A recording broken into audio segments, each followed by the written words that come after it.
GBNews this morning, Keir Starmer facing fresh accusations of hypocrisy. This is over the jailing of Lucy Connolly. Now, she is expected to get out today, all of a sudden, after serving 9 months in prison. So 31 months was the sentence. Now suddenly it's 9 months after all the protests and people saying, you know, she shouldn't be there in the first place. Yeah, it's been a very high-profile case, hasn't it? Well, Connolly, who urged followers on X to set fire to asylum hotels, was sentenced to more than 2.5 years in prison. That's despite deleting the post just hours after she wrote it out and says she regretted it. Now, critics say Starmer's stance clashes with his own guidance from 2013. Well, there's a surprise, isn't it? When, as Director of Public Prosecutions, he then suggested people who swiftly deleted offensive posts and showed remorse should not necessarily face prosecution. Well, joining us now in the studio is political commentator John Oxley. What do you make of all of this, John, bearing in mind that Lucy Connolly is set to walk free in just a few hours' time? Well, I think something we've seen is, over the last year, this is a case that has really become the focal point of the aftermath of the protests and the riots last year, has been very controversial for the government, and has really seen a lot of the opposition really swing behind her and highlight what has always been a quite complex issue of what the criminal responsibility is for social media. And I think it's going to be a debate that's going to continue to run and run as we see other protests developing and just a lot more engagement and popularity and a higher temperature on places like Twitter. What do you make of what's being unearthed now, which is Sir Keir Starmer's own guidance from 2013? So this is when he was Director of Public Prosecutions, where he suggested that people who wrote messages or offensive messages, something that could be deemed as offensive, but then swiftly deleted them and showed remorse, should not necessarily face prosecution. But then the same Sir Keir Starmer, who actively was, approving of the fact that Lucy Connolly was going to jail. I think one of the things in this case is the amount of people that saw the post, and I think that's one of the critical factors, and it'd be interesting to see in this broader guidance how much of that applied, because I think this was a post that, although it was quickly deleted, was seen hundreds of thousands of times, and ultimately the position of Prime Minister, you have to be in many ways responsive to what the CPS have done, rather than when you're the DPP and you're controlling it. And we don't know, how guidance was changed since then.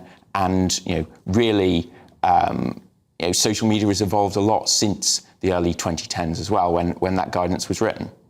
What do you make of the US response to the Lucy Connolly case? We know that J.D. Vance has been across this case from the very beginning. Do you think we could see a situation where she is potentially invited to the White House over this? There's been free speech concerns surrounding this case for several months now. I think they're probably unlikely to go that far, but I think it's certainly one of those things that the White House has raised a lot in relation to Europe. There is a very different culture around free speech and the First Amendment in the United States compared with most places in Europe, and certainly very different legal position. And it seems, as part of the sort of Trump-Vance ideological project, that's one of the things that they want to highlight and celebrate. But at the same time, of course, we're seeing lots of controversy around some of the pro-Palestine protests in the United States, and they themselves rescinding people's visas over things they've said. So I think it's going to be one of those things that probably does run quite a bit in the balance between US, UK, European relations. But I'm not sure whether they'll go as far as inviting her over to the United States. OK, John Oxley, thank you very much indeed. Thank you. Using the internet without a VPN, a virtual private network, is a bit like taking to the road without car insurance. All it takes is one unlucky moment to cost you a lot of cash. This video's sponsor is Private Internet Access. They are the VPN to help keep you safe. Click the link in the description below to find out why over 30 million people have downloaded PIA to protect themselves online. A virtual private network is an app that hides your IP address and helps keep your data private. When you're browsing the internet at home, you give up a large amount of data to businesses, to shops, and indeed to social media giants too. Hackers have the ability to steal your personal data with ease, including sensitive information such as passwords, keystrokes, and even your personal photos. Private internet access helps protect your personal data by encrypting your internet connection to keep your data out of the hands of cyber criminals. And it's not just hackers either to be concerned about. Information can be censored too.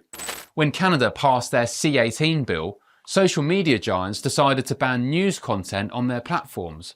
But PIA can protect your ability to consume the news and content you love. Private internet access is available for Windows users, Mac OS, Android, Linux, iOS, and you can use one PIA subscription to protect an unlimited amount of devices. And we've got a huge GBNews discount for you too. Click the link in this video's description and you'll get a massive 83% off PIA. That's under £2 a month, the price of a coffee, and you'll get an extra 4 months completely free on top. Also, there's a 30-day money-back guarantee too.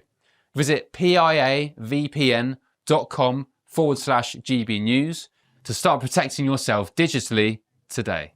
Let's get the opinions now of former Conservative advisor James Price on this one.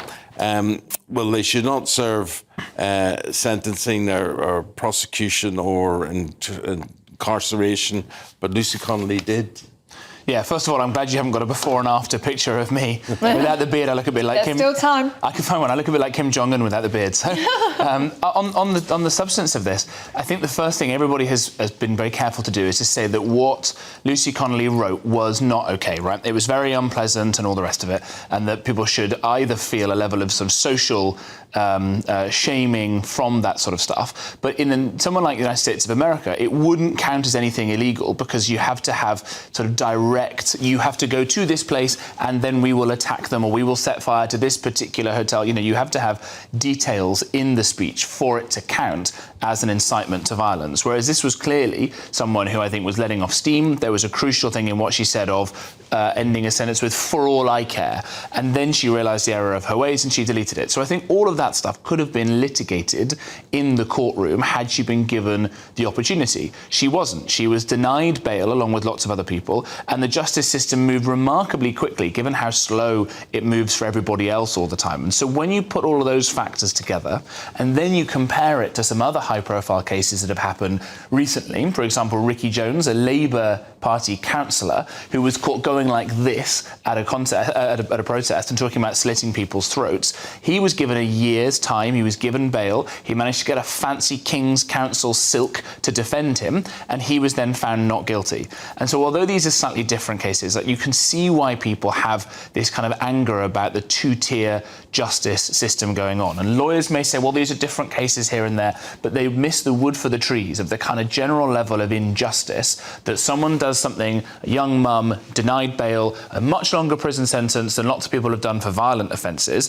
versus some of these other cases. I think that kind of sense across the whole of the justice system is why people are so angry about this. I wonder what will happen to Lucy next. You know, she comes out. I wonder, is there a public profile for her after this, or does she just slip back into the background? It's a good question, isn't it? It's probably too late for her to get onto Strictly Come Dancing this year. I'm not quite sure she's there yet. But if I were her, I'd probably just want a quiet life after going through all of this. You know, how many of us have got Facebook accounts and things like that where you write something silly and, you know, no one notices it and you can kind of get away scot-free? Or maybe she does try and take this and realise that the most important thing that we have in life is our liberty, and she's had hers taken away, and maybe she wants to fight for that. It's quite interesting, the US interest in her case. I mean, J.D. Vance has spoken about it before, hasn't he? I mean, and Charlie Kirk, I think, speaking to GBNews, has spoken about the Lucy Connolly case as well. Do you think there is a potential that if she chose to go public with this, she could potentially be invited to the White House? Gosh, that would be quite a story, wouldn't it, if it happened? America takes free speech, I think, even more seriously, probably, than we do. They have it written specifically into their Bill of Rights and the First Amendment to the Constitution. And as I said just now, there are all kinds of stricter ways that you can get away with saying a lot more. For this to be a crime in America, as I say, you'd have to have specific intentions and planning and things like that in there. Starmer has this weird line where he keeps saying, we've had free speech speech in this country for a very long time. You could probably add a coda to that of, well, until quite recently. I've just come back from a week and a half in America, and people keep asking, what's going on there? Are you not getting arrested all the time for saying things? And this is, although that's probably a bit much for now, that is the kind of soft power reputation that Britain has. We're seen as a country where the kind of horrible rape gangs have been happening to children, where you get arrested for saying mean things online, and that you've got no free speech, and we've been letting in huge numbers of illegal migrants. That is not the kind of soft power that we want to be portraying when we have so much to offer the world, but that's where we are right now.